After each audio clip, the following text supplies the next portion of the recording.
നിങ്ങൾ എല്ലാവരും അറിഞ്ഞിട്ടുണ്ടായിരിക്കും. ഇപ്പോൾ +1 റിസൾട്ടൊക്കെ വന്ന് നമ്മുടെ +1 അഗ്നി ബാച്ചിൽ ജോയിൻ ചെയ്തിട്ടുള്ള ഒരു മിടുക്കനാണ് നമ്മുടെ കൂടെ ഉള്ളത്, പ്രിൻസ്.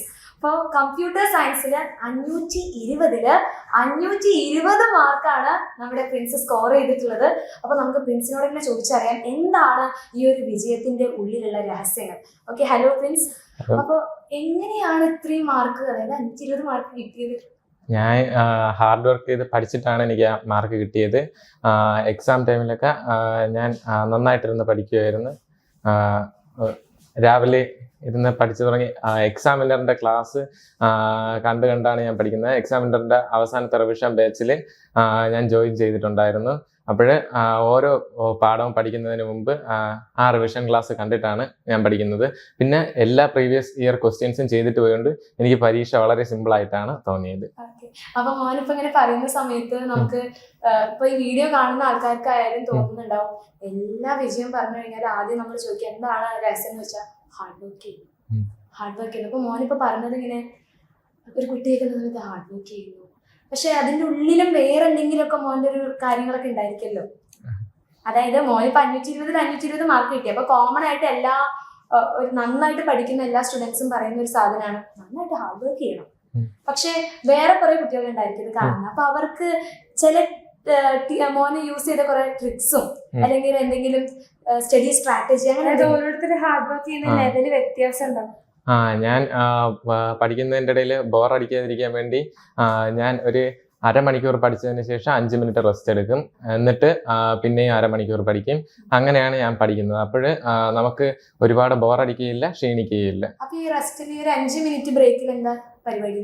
5 മിനിറ്റ് ബ്രേക്കിൽ ഞാൻ വീട്ടിന്റെ മുറ്റത്തോട് അങ്ങോട്ട് കുറച്ച് നടക്കും, അങ്ങോട്ടും ഇങ്ങോട്ടും നടക്കും. അല്ലെങ്കിൽ എന്തെങ്കിലും കഴിക്കും, സ്നാക്സ് എന്തെങ്കിലും കഴിക്കും, അങ്ങനെ എന്തെങ്കിലും. ഈ റിസൾട്ട് ഇങ്ങനെ അറിഞ്ഞിങ്ങനെ കൈ കിട്ടിയപ്പോഴുള്ള ഒരു സിറ്റുവേഷൻ എന്തായിരുന്നു? ഭയങ്കര സന്തോഷമായിരുന്നു. ഉറപ്പിച്ചിരുന്നോ 520 മാർക്ക് കിട്ടുന്നുള്ളത്? ഉറപ്പിച്ചിരുന്നു. മാത്സിന് എക്സാം ഹാർഡായിരുന്നോണ്ട് കുറച്ചൊരു പേടിയുണ്ടായിരുന്നു, എന്നാലും പ്രതീക്ഷയുണ്ടായിരുന്നു ഫുള്ള് കിട്ടും. കുറെ പേർക്ക് ബുദ്ധിമുട്ടുള്ള ഒരു എക്സാം ആയിരുന്നല്ലോ. മോൻ അതില് ഫുൾ മാർക്ക് കിട്ടിയല്ലോ. അപ്പൊ മാർക്ക് അതിനകത്ത് 518 കിട്ടിയ കുട്ടികളൊക്കെ ഉണ്ട്. അപ്പൊ അവർക്ക് കൂടുതലും ചോദിച്ചാൽ 2 മാർക്ക് മാത്സിന് പോയി എന്നൊക്കെയാണ് പറയുന്നത്.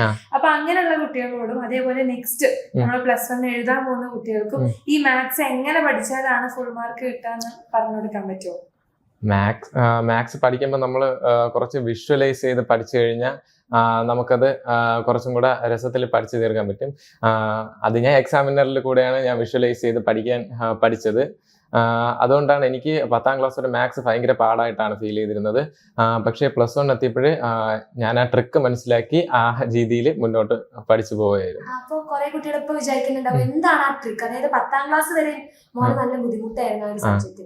പക്ഷെ +1 എത്തിയപ്പോൾ ആ ട്രിക്ക് കിട്ടിയപ്പോൾ മോൻ അത് ഈസിയായി. ആ ട്രിക്ക് എന്താണെന്നായിരിക്കും അവര് മനസ്സിലുണ്ടാക്കി? എന്താണത്? ഇപ്പോഴ് ഞാൻ വേണമെങ്കിൽ ഒരു എക്സാമ്പിൾ പറഞ്ഞുതരാം. ഇപ്പോഴും നമ്മൾ ഒരു സിലിണ്ടറിന്റെ സർഫസ് ഏരിയ കാൽക്കുലേറ്റ് ചെയ്യണമെന്ന് വിചാരിച്ചു. അതിൻ്റെ ഫോർമുല 2πRL ആണ്.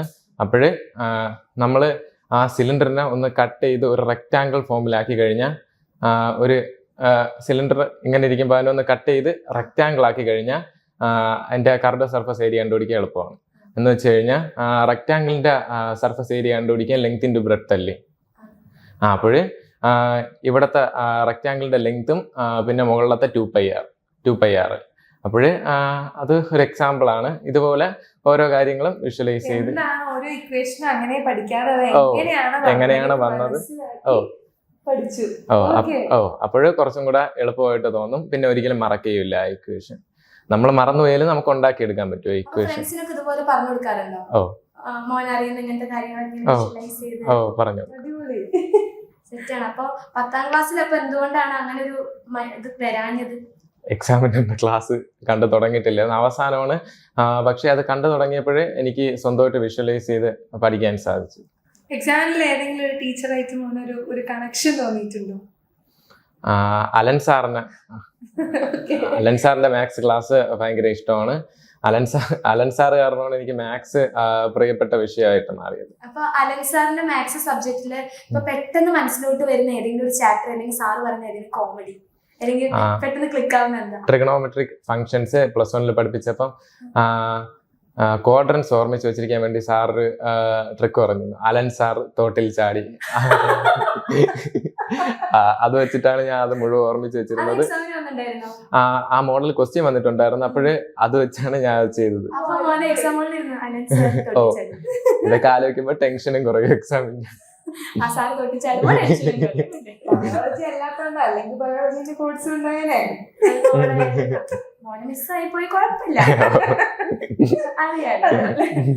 അപ്പൊ ഫേവറേറ്റ് ആയിട്ടുള്ള സബ്ജക്ട് ഇപ്പൊ മാത്സ് ആയിട്ട് വന്നിട്ടുണ്ടായിരിക്കും. അപ്പൊ മോനെ ബാക്കി ഫ്യൂച്ചറിൽ എന്താ പ്ലാൻ, ഡ്രീം എന്താ? എനിക്ക് എൻട്രൻസ് എക്സാം JEE എഴുതി IIT പഠിക്കണമെന്നാണ് ആഗ്രഹം. എന്തായാലും കിട്ടും. ഇവിടെ അന്വേഷിച്ചത് കിട്ടിയല്ലോ. ഇതേപോലെ മുന്നോട്ട് പോയാൽ എന്തായാലും കിട്ടും, ഒരു സംശയമില്ലായിരുന്നു. പേരൻസ് ഫാമിലി ഒക്കെ എങ്ങനെയുണ്ടായിരുന്നു റിസൾട്ട് ഒക്കെ അറിഞ്ഞ സമയത്ത്? എല്ലാവർക്കും ഭയങ്കര സന്തോഷമായിരുന്നു. റിസൾട്ട് അറിഞ്ഞ സമയത്ത് എല്ലാവർക്കും ഭയങ്കര സന്തോഷമായിരുന്നു. എനിക്ക് ഫുൾ മാർക്ക് കിട്ടുമെന്ന്, ഫുൾ A+ കിട്ടുമെന്ന് പ്രതീക്ഷയുണ്ടായിരുന്നു. പക്ഷെ ഫുൾ മാർക്ക് കിട്ടുമെന്ന് എനിക്ക് പ്രതീക്ഷയുള്ള കാര്യം ഞാൻ അവരുടെ അടുത്ത് പറഞ്ഞിട്ടില്ലായിരുന്നു. എന്ന് വെച്ചാൽ കിട്ടിയില്ലെങ്കിൽ SSLC. SSLCന്റെ ബുക്കൊക്കെ നമുക്കറിയാലോ, കുഞ്ഞു ബുക്കാണല്ലോ. അപ്പം അതിനകത്ത് നമുക്കൊരു ഈ ഒരു NCERT ബുക്കിലേക്ക് ഒരു ഡ്രാസ്റ്റിക് ചേഞ്ച് ആണ്. ഇപ്പൊ SSLC റിസൾട്ട് വന്നിരിക്കുന്ന കുട്ടികളുണ്ട്. അപ്പൊ ഫുൾ A+ കിട്ടിയ കുട്ടികൾക്കുള്ള ഒരു ടെൻഷൻ ഇതാണ്, അയ്യോ എങ്ങനെയാ പഠിക്കുക എത്രയും വലിയ ബുക്കൊക്കെ. അപ്പൊ അങ്ങനെ ഒരു ചേഞ്ച് വന്നപ്പോ മോനൊരു സ്ട്രെസ് തോന്നിയിട്ടുണ്ടായിരുന്നു?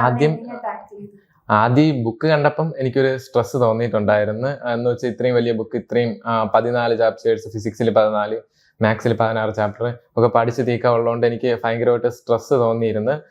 പക്ഷേ ഞാനത് ഓരോ ഇതിനനുസരിച്ച്, എക്സാമിനനുസരിച്ച് ഓരോന്ന് കൃത്യമായിട്ട് പഠിച്ചു പോയപ്പം അത് അറിയാതെ തന്നെ പോർഷൻസ് ഒക്കെ തീർന്നു. 10ാം ക്ലാസ് പോലെ തന്നെ പോർഷൻസ് ഒക്കെ എളുപ്പമായിട്ട് തീർന്നു. അതിനനുസരിച്ച് പഠിച്ചു പോയപ്പോൾ ടെക്സ്റ്റ് ബുക്ക് കംപ്ലീറ്റ് ആയിട്ട് പഠിച്ചിട്ടുണ്ടായിരുന്നു. പിന്നെ പ്രീവിയസ് ഇയർ ക്വസ്റ്റ്യൻസ് എല്ലാം ചെയ്ത് നോക്കിയിട്ടുണ്ടായിരുന്നു. അപ്പൊ മോനൊരു ചാപ്റ്റർ പഠിക്കുന്ന രീതി എന്താ? അപ്പൊ ഓരോരുത്തർക്ക് ഉണ്ടാവില്ല, ഒരു ചാപ്റ്റർ പറയുമ്പോൾ ആദ്യം ടെക്സ്റ്റ് വായിക്കുന്നു, പിന്നെ നോട്ട് ഉണ്ടാക്കുന്നു, അങ്ങനെ ഒരു ഓർഡർ ഉണ്ടാവില്ല. അപ്പൊ അത് ഓരോരുത്തർക്ക് ഡിപ്പെൻഡ് ചെയ്യും. പക്ഷെ മോൻ എങ്ങനെയാ ചെയ്തുകൊണ്ടിരുന്നത്? ഞാൻ ചെയ്തുകൊണ്ടിരുന്നത് ഇപ്പോഴും ചെയ്യുന്നത് അങ്ങനെ തന്നെയാണ്. ഞാൻ ആദ്യം എക്സാമിനറിന്റെ ക്ലാസ് ലേണിംഗ് വീഡിയോസ് എടുത്ത് വയ്ക്കും.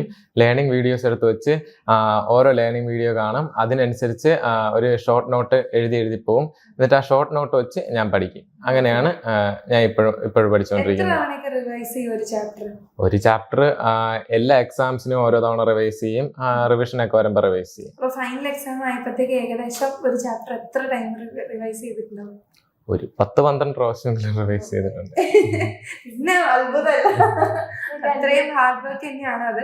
കാരണം ഇപ്പം ഇത്രയും തവണ ആ ഒരു ചാപ്റ്റർ റിവൈസ് ചെയ്തുകൊണ്ടാണ് പച്ചവെള്ളം പോലെ ഓരോ ടോപ്പിക്സും ആയത്. അപ്പൊ അത് നിങ്ങൾക്ക് എല്ലാവർക്കും ഉള്ള ഒരു ടിപ്പാണ്, ഒരു മെസ്സേജ് ആണ്, മാക്സിമം റിവിഷൻ. അപ്പൊ മോനെ എക്സാം ഹോളിലോട്ട് പോവല്ലോ, അപ്പൊ ഫ്രണ്ട്സ് പഠിച്ചാ സാധനം എപ്പോഴും എല്ലാവരും ചോദിക്കും, എന്താ പറയാ? പഠിച്ചു എന്ന് പറയും. പഠിച്ചു, നല്ല കോൺഫിഡൻസോട് പറയും. സാധാരണ എല്ലാവരും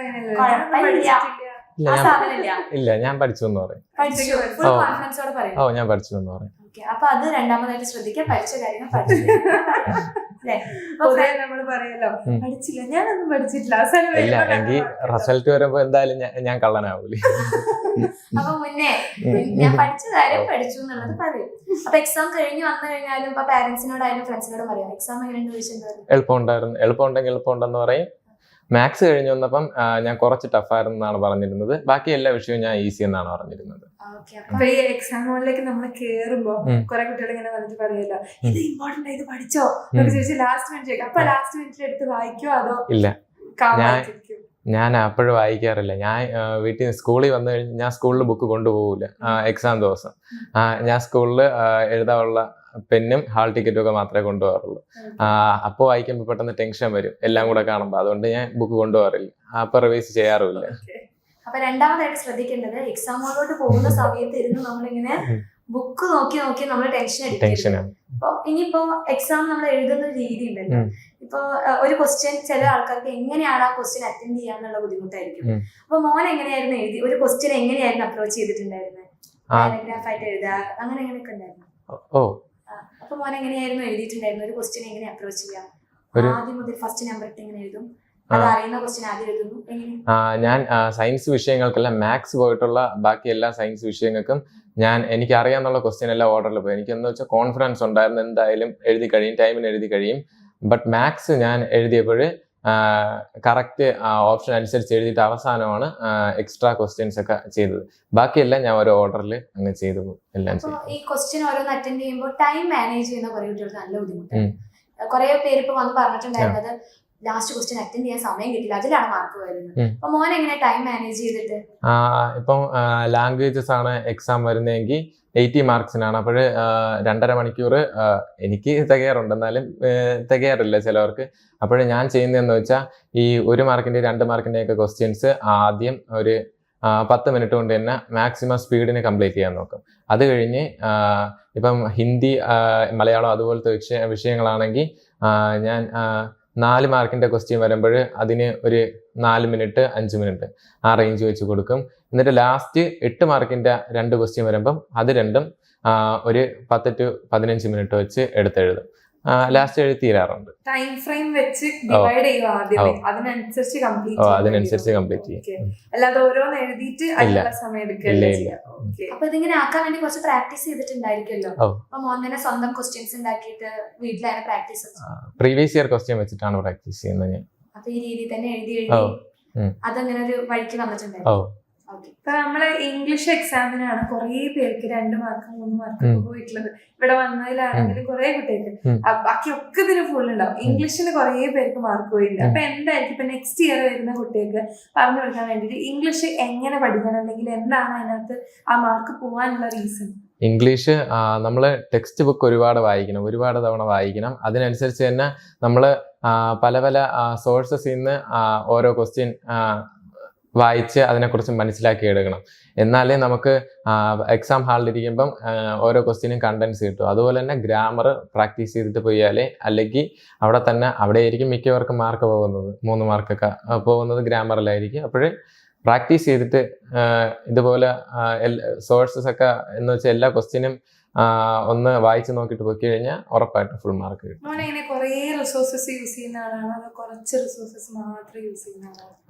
ഞാൻ റിസോഴ്സസ് കുറച്ച് യൂസ് ചെയ്യാറുള്ളൂ. ഞാൻ വീഡിയോസ് എല്ലാം കുറച്ചാണ്. ഞാൻ അത് റിപ്പീറ്റ് ചെയ്ത് കാണാറുണ്ട്. വേറെ പുതിയത് കുറെ പേർക്ക് പറ്റുന്ന ഒരു അബദ്ധമാണ്, നമ്മൾ പഠിക്കാൻ വേണ്ടിട്ട് കുറേ സാധനങ്ങൾ ടെൻഷനാണ്. അപ്പൊ ഒരു സാധനം തന്നെ മാക്സിമം ടൈം റിവൈസ് ചെയ്യും. അപ്പൊ ഇതിനൊക്കെ വേണ്ടിട്ട് നമുക്കൊരു ടൈം ടേബിൾ വേണമല്ലോ. നമ്മൾ എപ്പോഴും പറയുന്ന ഒരു സാധനമാണ് ടൈം ടേബിൾ ഉണ്ടാക്കണം, ടൈം ടേബിൾ. പക്ഷെ നമുക്ക് ഒരാൾക്ക് അത് ഫോളോ ചെയ്യാൻ പറ്റില്ല. ഇപ്പൊ 2-3 ദിവസം നമ്മൾ ഒരാഴ്ച മാക്സിമം പോയി നമ്മളത് കറക്റ്റ് ആയിട്ട് ഫോളോ ചെയ്യും. അപ്പൊ മോൻ എന്തായാലും ഒരു ടൈം ടേബിൾ ഒക്കെ സെറ്റ് ആക്കിയിട്ട് പഠിച്ചത് കൊണ്ടായിരിക്കും ഈ ഒരു മാർക്ക് കിട്ടിയിട്ടുണ്ടായിരിക്കും. അപ്പൊ മോനത് കറക്റ്റ് ആയിട്ട് ഫോളോ ചെയ്യാനൊക്കെ പറ്റാറുണ്ടോ? എക്സാം ഞാൻ അല്ലാതെ ഇരിക്കുമ്പോൾ എനിക്ക് ടൈം ടേബിൾ ഫോളോ ചെയ്യാൻ പറ്റാറില്ല. പക്ഷേ എക്സാം ടൈം ആകുമ്പോൾ ഞാൻ കൃത്യമായിട്ട് ടൈം ടേബിൾ ഫോളോ ചെയ്താണ് പോകുന്നത്. ഒരു പ്ലാൻ അനുസരിച്ച് തന്നെയാണ് പഠിച്ചു പോകുന്നത്. ഇല്ല, രാവിലെ നേരത്തെ എണീറ്റ് പഠിക്കും, ഉറക്കം ഒഴിച്ച് പഠിക്കും. രാവിലെ നേരത്തെ എണീറ്റ് പഠിച്ചു കൊടുക്കും. 5 മണി. അപ്പൊ രാവിലെ ഇപ്പൊ നേരത്തെ എണീക്കുമ്പോ ചില ആൾക്കാർ ചില സബ്ജക്റ്റ് ആയിരിക്കും പ്രിഫർ ചെയ്യുക പഠിക്കാൻ. മോനെ ഏത് സബ്ജക്റ്റ് ആണ് രാവിലെ നോക്കുന്നത്? രാവിലെ ഫിസിക്സ് അല്ലെങ്കിൽ മാത്സ് നോക്കും. പ്രോബ്ലംസ് ഉള്ളതുകൊണ്ട് ആക്റ്റീവായിട്ടിരുന്ന് ചെയ്യാൻ പറ്റും. വേറെ വായിക്കൊക്കെ ആണെങ്കിൽ ഉറക്കം വരും. വായിക്കുന്ന വിഷയങ്ങളൊക്കെ ആണെങ്കിൽ നമുക്ക് ഉറക്കം വരും. അതുകൊണ്ട് ഫിസിക്സ് അല്ലെങ്കിൽ മാത്സ് ആണ് ഞാൻ രാവിലെ പ്രിഫർ ചെയ്യുന്നത്. എക്സാം ടൈമിലാണോ ഈ ടൈം ടേബിൾ ഒക്കെ കറക്റ്റ് ആയിട്ട് ഫോളോ ചെയ്ത് പോവാ? എക്സാം ടൈമിലാണ്. മുന്നേ ടൈം ടേബിൾ ഒക്കെ സ്വയം ഉണ്ടാക്കി വെച്ചിട്ടുണ്ടായിരിക്കും? ഇങ്ങനെ പ്രിപ്പയർ ചെയ്ത് വെച്ചിട്ടില്ലായിരിക്കും. മൈൻഡിൽ ഒരു കാൽക്കുലേഷൻ ഉണ്ടായിരിക്കും, അതനുസരിച്ച് പോകും ടൈം ടേബിൾ. ഒരു ടൈം ടേബിൾ ഒന്നും സെറ്റ് ആക്കാതെ ഒരു കുട്ടിക്ക്, ഒരു ആവറേജ് ആയിട്ടുള്ള ഒരു സ്റ്റുഡന്റിന് കമ്പ്യൂട്ടർ സയൻസിൽ 3 മാർക്ക് സ്കോർ ചെയ്യാൻ പറ്റും, full mark? Time table set ആക്കാതെ ഒരിക്കലും പറ്റൂല. എന്ന് വെച്ചാൽ നമ്മൾ ഇങ്ങനെ ആലോചിക്കുമ്പോൾ വിചാരിക്കും പരീക്ഷയ്ക്ക് മുമ്പ് ഇത്രയും ദിവസം ഉണ്ട്, അപ്പോഴേ പെട്ടെന്ന് തന്നെ പഠിച്ച് തീർക്കാൻ പറ്റും. പക്ഷേ ദിവസം കഴിയുന്നതോറും നമുക്ക് മനസ്സിലാവും ഒരുപാട് ടോപ്പിക്സ് റിവൈസ് ചെയ്യാറുണ്ട്. അതുകൊണ്ട് നമ്മളൊരു പ്ലാൻ അനുസരിച്ച് പോയില്ലെങ്കിൽ ഒരിക്കലും നടക്കൂലെന്ന് മനസ്സിലാവും. കുറെ കുട്ടികൾ വിചാരിക്കും, അതായത് ഇപ്പൊ നമ്മുടെ ക്ലാസ്സിൽ തന്നെ എടുത്തു നോക്കുകയാണെങ്കിൽ കുറച്ച് കുട്ടികൾ മാത്രം മാർക്ക് വാങ്ങുന്നവരുണ്ടാവും, കുറച്ച് പേര് ഒരു ആവറേജ് ആയിട്ടുള്ളവരുണ്ടാവും, കുറച്ച് പേര് പഠിച്ചിട്ട് എത്താൻ പറ്റാത്തവരുണ്ടാവും. അപ്പൊ ഈ അവരൊക്കെ വിചാരിക്കുന്ന, ഈ ആവറേജ് കുട്ടികളും അല്ലാത്ത കുട്ടികളും വിചാരിക്കുന്ന ഒരു സർട്ടൻ ഗ്രൂപ്പ് ഓഫ് കുട്ടികൾ അവര് ബുദ്ധി ഉള്ളതുകൊണ്ട് മാത്രം നടക്കുന്ന ഒരു കാര്യമാണെന്നാണ്. അപ്പൊ അതിന് പറ്റി മോനെ എന്താ പറയണ? അങ്ങനെ കുറച്ച് കുട്ടികൾ മാത്രം പറ്റുന്ന ഒരു കാര്യമാണ്? അല്ല, ഒരിക്കലും അല്ല. നമ്മള് ഒരു കുറച്ചു നേരം കോൺസെൻട്രേറ്റ് ചെയ്ത് എല്ലാ ദിവസവും ഒരു മണിക്കൂർ കോൺസെൻട്രേറ്റ് ചെയ്തിരുന്നാൽ മതി, നമുക്ക് എബോവ് ആവറേജ് മാർക്സ് നേടാൻ കഴിയും. അപ്പൊ ഈ ഡീമോട്ടിവേഷൻ ഒക്കെ വരുമ്പോ എന്താ ചെയ്യാ? ഡീമോട്ടിവേഷൻ എന്തെങ്കിലും നമുക്ക് കുറെ കഴിയുമ്പോൾ ഒരു സ്ട്രെസ് വരുമല്ലോ, അപ്പൊ അതിനകത്ത് പൊന്തി വരാം, നമ്മൾ ഗിവ് അപ്പ് ചെയ്യാണ്ട് ചെയ്തുകൊണ്ടാണ് മോനെ ഇത്ര മാർക്ക് കിട്ടിയത്. അപ്പൊ ആ സ്വന്തം ബൂസ്റ്റ് ചെയ്യുന്നത് എന്ത് കണ്ടിട്ടാണ്, അല്ലെ എന്തെങ്കിലും ഒരു ട്രിക്ക് ഉണ്ടോ? എക്സാം ടൈം ഒക്കെ ആവുന്ന സമയത്ത് നല്ല പ്രഷർ ആയിരിക്കും. അപ്പൊ അതിന്നൊക്കെ ഒരു സമാധാനത്തിന് വേണ്ടി നമ്മളതിന് ഞാൻ മ്യൂസിക് കേൾക്കാറുണ്ട്. പിന്നെ ഭയങ്കരമായിട്ട് സ്ട്രെസ് തോന്നുമ്പോൾ ഞാൻ തന്നെ മനസ്സിലങ്ങ് വിചാരിക്കും ഇതൊക്കെ ഭയങ്കര ഈസിയാണ്, പെട്ടെന്ന് പഠിച്ചു കഴിയും, എല്ലാം കഴിയും. അങ്ങനെ വിചാരിച്ചിട്ട് നമ്മൾ പഠിച്ചു കഴിഞ്ഞാൽ എല്ലാം പെട്ടെന്ന് കഴിയും. ഇടയ്ക്ക് വരുന്നത് കാണാറുണ്ട്. അപ്പൊ മോന്റെ എക്സാം ഒക്കെ കഴിഞ്ഞ് ലാസ്റ്റ് എക്സാം കഴിഞ്ഞ് വീട്ടിലോട്ട് വന്ന്, അപ്പൊ നമ്മൾ ഇത്രയും കാലം ഫുൾ സ്ട്രെസ് ആയിട്ട് പഠിച്ചുകൊണ്ടിരിക്കുകയായിരുന്നല്ലോ, അത് കഴിഞ്ഞിട്ട് മോൻ ആദ്യം ഇന്നത് എനിക്ക് ചെയ്താൽ മതി, അതെന്തായിരുന്നു? ഞാൻ എൻ്റെ ഒരു ഹോബിയാണ്, ഞാൻ മൂവീസും സീരീസും ഒക്കെ നെറ്റ്ഫ്ലിക്സ് സീരീസും ഒക്കെ കാണുന്ന ഒരാളാണ്. വെക്കേഷൻ തുടങ്ങിയത് തൊട്ട് അത് തന്നെയായിരുന്നു. നെറ്റ്ഫ്ലിക്സ് സീരീസ്, മൂവീസ് ഇതൊക്കെ തന്നെയായിരുന്നു കാണുന്നത്. അത് തന്നെയായിരുന്നു വന്ന ഉടനെ എനിക്ക് തോന്നിയത്.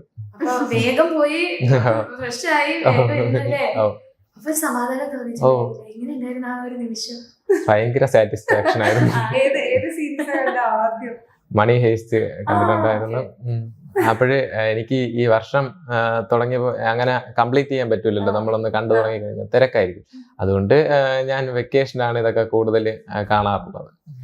മോൻ പറഞ്ഞിട്ടുണ്ടായിരുന്നു എനിക്കിതൊക്കെ നല്ല ഹോബീസ് ആണ്. അപ്പൊ ഈ ഒരു എക്സാം ടൈമിൽ നമുക്ക് ഈ സീരീസിനെ കുറിച്ച് നമുക്ക് അടുത്തത് കാണാൻ തോന്നിയും എന്താ അടുത്തെന്ന് അറിയാം. അപ്പൊ നമുക്ക് ഇടയ്ക്ക് ഒരു ഇതുണ്ടായിരിക്കുമല്ലോ, ഒരു എന്താണെന്ന് ഒരു 10 മിനിറ്റ് നോക്കിയിട്ട് വരാതെ, അങ്ങനെയൊക്കെ മോനെ തോന്നിയിട്ടുണ്ടായിരുന്നു?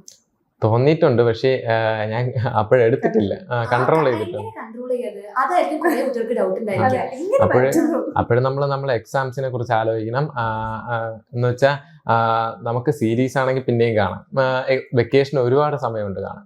പക്ഷെ എക്സാമിന് കുറച്ച് ദിവസമേ ഉള്ളൂ പ്രിപ്പയർ ചെയ്യാൻ. അത് ആലോചിക്കുമ്പോൾ തന്നെ 520 മാർക്ക് വാങ്ങിച്ചു, വെക്കേഷൻ മൊത്തം സീരീസ് കുറച്ച് സമയം നമ്മൾ മാറ്റി വെച്ച് കഴിഞ്ഞാൽ ബാക്കി നമുക്ക് ചെയ്യാം അല്ലെ. അവർ എക്സാം ടൈമിലാണ് ഈ ഒരു പ്രഷർ മെയിൻ ആയിട്ട് ഉണ്ടായിരിക്കാം. അപ്പൊ ആ ഒരു സമയത്ത് കുറച്ചേരം ഒന്ന് കൺട്രോൾ ചെയ്യാന്ന് പറയുന്ന സാധനം അല്ലേ. ഈ കൺട്രോൾ ചെയ്യുന്ന ട്രിക്കാണ് മനസ്സിൽ നമ്മൾ എന്നെ സ്വയം മോട്ടിവേറ്റ് ചെയ്യാം അല്ലേ പറ്റും. അപ്പൊ ഇങ്ങനെ മോട്ടിവേഷൻ വേണ്ടിയിട്ട് മോനെ സാധാരണ ചില കുട്ടികൾ കാണാം ഫോണിൽ വാൾപേപ്പറിലൊക്കെ എന്തെങ്കിലുമൊക്കെ അതുപോലെ എന്തെങ്കിലുമൊക്കെ കാര്യങ്ങൾ ചെയ്യാറുള്ളത്. ലോ ഓഫ് അട്രാക്ഷൻ എന്നൊക്കെ പറയും. ഞാൻ അങ്ങനെ ഇട്ടിട്ടുണ്ടായിരുന്നു. എക്സാം ടൈമിനൊക്കെ എടുത്തിടും. ഡോണ്ട് ഗീവ് അപ്പ് ഇതുപോലത്തെ നല്ല പിന്നെ നല്ല കോട്ട്സ് ഉള്ള വാൾപേപ്പേഴ്സ് ഒക്കെ എടുത്തിടാറുണ്ട്. പിന്നെ യൂട്യൂബ് വീഡിയോസ് കാണുമ്പോൾ ഇതുമായിട്ട് ബന്ധപ്പെട്ട മോട്ടിവേഷൻ തരുന്ന ഷോർട്സും വീഡിയോസും ഒക്കെ യൂസ്ഫുൾ ആയിരുന്നു. യൂസ്ഫുൾ ആയിരുന്നു. അതൊക്കെ കാണാറുണ്ട്. നമ്മുടെ ബാച്ചിലെ ഏത് ഫീച്ചറാണ് ഏറ്റവും ഇഷ്ടം? എനിക്ക് ബാച്ചിൽ ഇപ്പോഴ് +2 ഉയരെ ബാച്ചിൽ എനിക്ക് ലാപ്ടോപ്പ് ഉണ്ട്. അപ്പോൾ ലാപ്ടോപ്പിൽ കഴിഞ്ഞ വർഷം എനിക്ക് ക്ലാസ് കാണാൻ പറ്റില്ലായിരുന്നു. അപ്പോൾ ഇപ്രാവശ്യം വന്നപ്പോൾ എനിക്കത് ലാപ്ടോപ്പിൽ എടുക്കാൻ പറ്റും. നമ്മളിങ്ങനെ ഫോണിൽ തന്നെ കുറേ നേരം കോൺസെൻട്രേറ്റ് ചെയ്തിരിക്കുമ്പോൾ അത് ഭയങ്കര സ്ട്രെസ്സാണ്. കാരണം ഇപ്പോഴ് കുറച്ചും കൂടെ ബിഗ് സ്ക്രീനിൽ കിട്ടിയപ്പോൾ ഒരു ഇതുപോലത്തെ നമ്മളിപ്പോ PYQs വർക്ക് ഷീറ്റ്സ് ഒക്കെ അങ്ങനെ ഏത് ഫീച്ചറാണ് പോലെ പ്രീവിയസ് ഇയർ ക്വസ്റ്റ്യനും എക്സ്ട്രാ ക്വസ്റ്റ്യൻസും അത് ചെയ്യുമ്പോൾ തന്നെ എക്സ്ട്രീം ഹാർഡ് ലെവലിലുള്ള ക്വസ്റ്റ്യൻ വരെ നമ്മൾ ചെയ്തിട്ട് പോകുന്നതുകൊണ്ട് നമുക്ക് എക്സാമിന് വരുന്ന ക്വസ്റ്റ്യൻ ഒക്കെ നല്ല സിമ്പിൾ ആയിട്ട് തോന്നും. യൂട്യൂബിനേക്കാളും എന്താ ഇതിനകത്ത് ബെനിഫിറ്റ് ആയിട്ട് തോന്നിയത് ബാച്ച് ജോയിൻ ചെയ്തപ്പോൾ? എല്ലാം നല്ല എക്സ്പ്ലെയിൻ ചെയ്താണ് പറയുന്നത്. പിന്നെ ഓരോ ടോപ്പിക്ക് പ്രത്യേകം തിരിച്ച് ലേണിംഗ് ക്ലാസ് ഉണ്ട്. അത് ഭയങ്കര യൂസ്ഫുൾ ആണ്. അപ്പോൾ നമുക്ക് ഇത്ര ടോപ്പിക് ഇന്നെന്നും പറഞ്ഞ് നമുക്ക് പ്ലാൻ ചെയ്യാൻ പറ്റും പഠിക്കാനായിട്ട്. അപ്പോൾ അത് നല്ല യൂസ്ഫുൾ ആണ്. അപ്പൊ നമ്മുടെ എക്സാമിന്റെ ടീച്ചേഴ്സിനെ കുറിച്ചല്ലേ ഇത്രയും നേരം നമ്മുടെ എക്സാമിന്റെ ആപ്പിനെ കുറിച്ചും ബാച്ചിനെ കുറിച്ചും ഒക്കെ പറഞ്ഞു. ഞങ്ങൾ പഠിപ്പിച്ചില്ലെങ്കിലും ഇല്ലെങ്കിലും അല്ലേ? അപ്പൊ എന്താണ് എക്സാമിന്റെ ടീച്ചേഴ്സിനെ കുറിച്ചുള്ള ഒരു അഭിപ്രായം? എല്ലാവരും നല്ല ടീച്ചേഴ്സ് ആണ്, നല്ല എനർജറ്റിക് ആണ് എല്ലാവരും. അതാണ് ഏറ്റവും ഫുൾ എനർജറ്റിക് ആണ്. നമ്മൾ ഉറങ്ങിയിരിക്കുകയാണെങ്കിൽ അവരെ ക്ലാസ് കാണുമ്പോൾ നമ്മൾ ആക്റ്റീവ് ആവും. ആ കണക്കിന് നല്ല എനർജറ്റിക് ആണ് എല്ലാവരും. എനിക്ക് ഇപ്പോഴ് Dilsha miss hello examiner family എന്ന് പറയുന്നതാണ് ഓർമ്മ വന്നത്.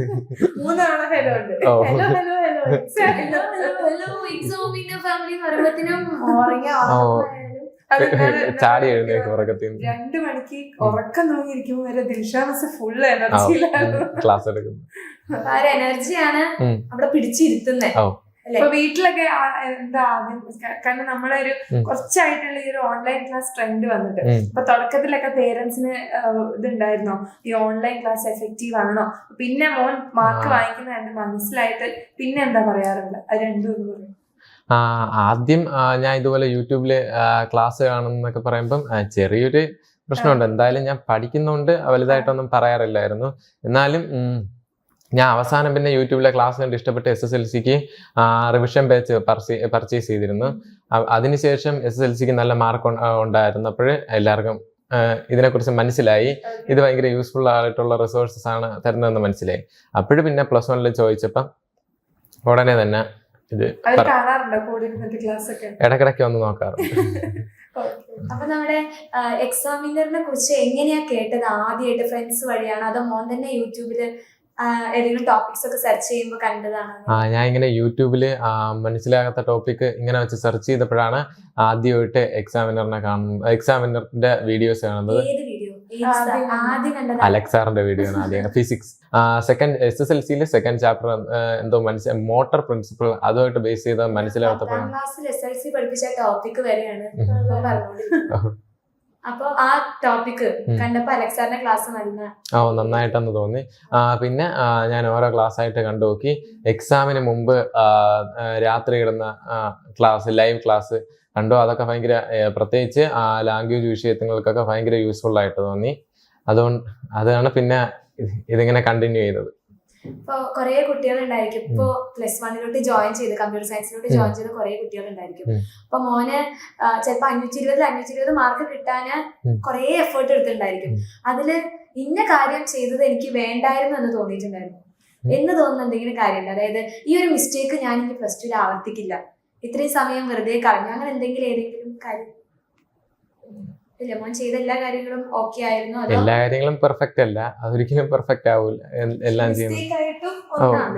മിസ്റ്റേക്ക് ആയിട്ട് പ്രത്യേകിച്ചിട്ടൊന്നുമില്ല. ഒരു അക്കാഡമിക് ഇയർ കഴിഞ്ഞ അടുത്ത അക്കാഡമിക് ഇയറിലേക്ക് കയറുമ്പോൾ നമ്മൾ വിചാരിക്കുന്നു ആ ചെയ്ത ഞാൻ ഇക്കൊല്ലം ചെയ്യില്ല എന്ന് വിചാരിക്കുന്ന ഒരു കാര്യം അങ്ങനെ ഒന്നുമില്ല. മോൻ ആദ്യം മുതൽ പഠിച്ചു തുടങ്ങിയിരുന്ന +1 ഇല്ല. അത് ഒരിതാണ് എന്ന് വെച്ചാൽ ഞാൻ ഓണം എക്സാം സമയത്തിനൊന്നും കൃത്യമായിട്ട് പോർഷൻ പഠിച്ച് തീർത്തിട്ടുണ്ടെങ്കിലും അവസാനം ഈ ഫൈനൽ എക്സാമിന്റെ സമയമായപ്പോഴ് ഈ കമ്പ്യൂട്ടർ സയൻസ് എളുപ്പമാണെന്ന് വിചാരിച്ച് 2 ചാപ്റ്റർ ഇട്ടിട്ടുണ്ടായിരുന്നു. പക്ഷേ എക്സാമിന് 4 ദിവസം മുമ്പ്, അതും ഞാൻ പ്ലാൻ ചെയ്ത് 4 ദിവസം മുമ്പ് പഠിച്ചു തുടങ്ങി. പക്ഷെ അപ്പോഴാണ് എനിക്ക് മനസ്സിലായത് 2 തിയറി ചാപ്റ്റർ ആയിരുന്നു, ഭയങ്കര പാടായിരുന്നു അത് പഠിച്ചിരിക്കുക. അപ്പോഴേ ഞാൻ ഇപ്രാവശ്യം എല്ലാ സബ്ജക്റ്റും പഠിച്ച് മോഡൽ എക്സാമിന് മുമ്പ് പഠിച്ച് കംപ്ലീറ്റ് ചെയ്യാനാണ് പ്ലാൻ ചെയ്തത്. അന്ന് ഞാൻ ശരിക്കും തിരിച്ചറിഞ്ഞു അത് വളരെ പാടായിട്ട്. അപ്പൊ അത് നീ കൊല്ലണ്ടായാലും ചെയ്യില്ല. അപ്പൊ +1 ആരും ഇങ്ങനെ ചെയ്യില്ല. ചില സബ്ജക്റ്റിന് മുന്നേ നമ്മൾ വിലയിരുത്താൻ പാടില്ല. ചട്ട നോക്കി നമ്മൾ വിലയിരുത്താൻ പാടില്ല, ഉള്ളിലോട്ടൊന്ന് മറിച്ച് നോക്കാം. അതല്ല അതാണ് മിസ് പറഞ്ഞ സാധനം ഞാൻ പറഞ്ഞു. അപ്പൊ അങ്ങനെ പിന്നെ നമ്മുടെ ടെക്സ്റ്റ് ബുക്ക് കാണുന്ന സമയത്ത് കൊറേ കണ്ടന്റ് കാര്യങ്ങളൊക്കെ ഉണ്ടല്ലോ, എല്ലാം പഠിച്ചാലും നമുക്ക് 520 കിട്ടുള്ളൂ. NCERT ടെക്സ്റ്റ് ബുക്ക് ഫുള്ളും പഠിക്കേണ്ടി വരും. എന്ന് വെച്ചാൽ കുറെ ഇമ്പോർട്ടന്റ് ടോപ്പിക്സ് ഉണ്ട്. എല്ലാ വർഷവും ആവർത്തിച്ച് ചോദിക്കാത്ത ഒരുപാട് ക്വസ്റ്റ്യൻസും ഉണ്ട്. അപ്പോഴ് നമുക്ക് ഏത് വർഷം ചോദിക്കുന്നത് പ്രതീക്ഷിക്കാൻ പറ്റില്ല. ആ ടെക്സ്റ്റിൽ കിടക്കണ എവിടെ നിന്ന് വേണോ ഏത് വർഷം വേണോ ക്വസ്റ്റ്യൻ വരും. അപ്പോഴും നമ്മളത് ഫുള്ള് പഠിച്ചു കഴിഞ്ഞാലേ നമുക്ക് ഫുൾ മാർക്ക് ഉറപ്പിക്കാൻ പറ്റുള്ളൂ. അപ്പൊ എക്സാമിന് പോകുന്ന സമയത്ത് എല്ലാ ടോപ്പിക്കും കവർ ചെയ്തിട്ടാ പോവുക, ചിലതൊക്കെ സ്കിപ്പ് ചെയ്യാറുണ്ട്? സ്കിപ്പ് ചെയ്യാറില്ല, എല്ലാം കവർ ചെയ്യും. എല്ലാം കവർ ചെയ്തൊരു സമാധാനം ഓ, ഉണ്ടായിരിക്കാം. അല്ലെങ്കിൽ ഒരു ടെൻഷൻ കാണും, അതിലൊന്ന് ക്വസ്റ്റ്യൻ വരുമോ, ഞാൻ പഠിക്കാതെ പോയാലൊന്ന് ക്വസ്റ്റ്യൻ വരുമോ എന്നൊരു ടെൻഷൻ കാണും. നമ്മളെ ക്വസ്റ്റ്യൻ പേപ്പറിൽ എക്സ്ട്രാ ക്വസ്റ്റ്യൻസ് ഉണ്ടാവുമല്ലോ, ഉം. നമ്മൾ ആ. ചൂസ് എന്നൊക്കെ ഓ. പറയുന്നുണ്ട്.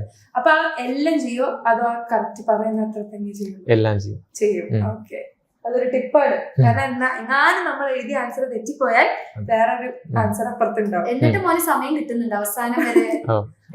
ഞാൻ ലാംഗ്വേജസിന് എക്സ്ട്രാ ചെയ്യാൻ സമയം കിട്ടുമെങ്കിലേ എഴുതാറുള്ളൂ. എന്ന് വെച്ചാൽ അല്ലെങ്കിൽ നമ്മൾ എഴുതിക്കൊണ്ടിരിക്കുന്നത് കംപ്ലീറ്റ് ആക്കാൻ പറ്റില്ല. സയൻസ് വിഷയങ്ങൾക്കെല്ലാം ഞാൻ എല്ലാ ക്വസ്റ്റ്യനും ചെയ്യാറുണ്ട്. ആദ്യം ആ കറക്റ്റ് എത്രയാണോ ഓ, പറഞ്ഞത് അത് അത് കഴിഞ്ഞ്. എഴുതും. ഓ. എന്നിട്ട് സമയം ഉണ്ടെങ്കിൽ എക്സ്ട്രാ എക്സ്ട്രാ എഴുതും. നല്ല സ്പീഡാണ് എഴുതാൻ. മീഡിയം സ്പീഡ്, ആവറേജ് സ്പീഡാണ്. അപ്പൊ സമയത്തിനനുസരിച്ച് എഴുതി എഴുതി എഴുതി പ്രാക്ടീസ് ചെയ്യണം. ആ. അപ്പൊ നിങ്ങൾക്ക് ഇടയ്ക്കിടയ്ക്ക് എക്സാംസും കാര്യങ്ങളൊക്കെ അറ്റൻഡ് ചെയ്യുമ്പോൾ അത് ഓട്ടോമാറ്റിക് ആയിട്ട് വരും. ആ.